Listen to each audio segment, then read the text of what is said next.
আজকের পর্বে আলোচনা করছি ক্লাস 11 সেমিস্টার 2 এর এডুকেশনের একটি মডেল কোয়েশ্চেন পেপার নিয়ে।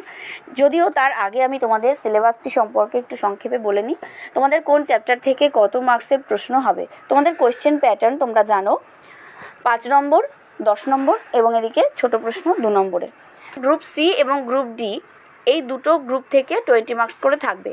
গ্রুপ সিতে রয়েছে দুটো ইউনিট 1 এবং ইউনিট 2।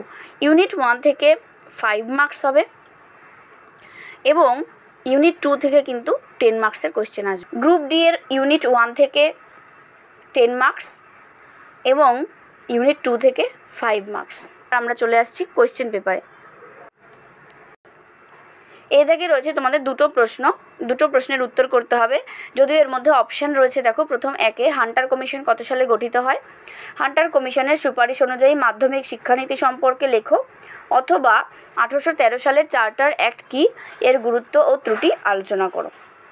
2 দাগে যেটা রয়েছে বৃদ্ধি ও বিকাশের চ্যাপ্টারটি থেকে বৃদ্ধি ও বিকাশের নীতিগুলি ব্যাখ্যা করো, অথবা পরিণমন কাকে বলে, পরিণমনের বৈশিষ্ট্যগুলি লেখো। এই হলো তোমাদের 10 নম্বরের প্রশ্ন দুটো, 20 নম্বর।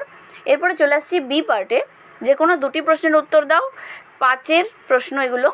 একে রয়েছে স্ত্রী শিক্ষা ও দলিতদের শিক্ষার প্রসারে সাবিত্রীবাই ফুলের ভূমিকা আলোচনা করো, অথবা বিদ্যালয়ে শিক্ষার উন্নতির জন্য বিদ্যাসাগর যে অবদান রেখে গেছেন তা আলোচনা করো। এই দুটোর মধ্যে যে কোনো একটা।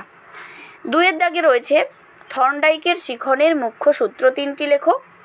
শিক্ষাক্ষেত্রে যে কোনো 2টি মূল সূত্রের গুরুত্ব আলোচনা করো, অথবা সহগতি কি, সহগতির সহগাঙ্ক কি, বিভিন্ন ধরনের সহগতিগুলি কি কি, তাদের উদাহরণ সহ সংজ্ঞা দাও। এই হয়ে গেল 5 নম্বরের প্রশ্ন। এরপরে 2 নম্বরের প্রশ্ন থাকবে 5টা। তোমাদের 5টি প্রশ্নেরই উত্তর করতে হবে, অথবা থাকবে একে যেমন রয়েছে হান্টার কমিশনে এ কোর্স ও বি কোর্স বলতে কি বোঝো, অথবা বৈদিক শিক্ষার শুরুর অনুষ্ঠানকে কি বলা হতো, সমাবর্তন কি। 2 বিদ্যাসাগর রচিত যে কোনো 2টি শিক্ষামূলক গ্রন্থের নাম লেখো। বর্ণপরিচয় কত সালে প্রথম প্রকাশিত হয়। 3 অন্তর্দৃষ্টিমূলক শিখন বলতে কি বোঝো, এই শিখনের প্রবক্তা কারা,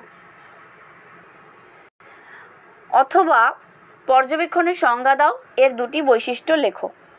4 প্রশ্ন কি, কিন্ডারগার্টেন পদ্ধতির প্রবক্তাকে, কিন্ডারগার্টেন পদ্ধতিতে চারাগাছ ও মালি কারা।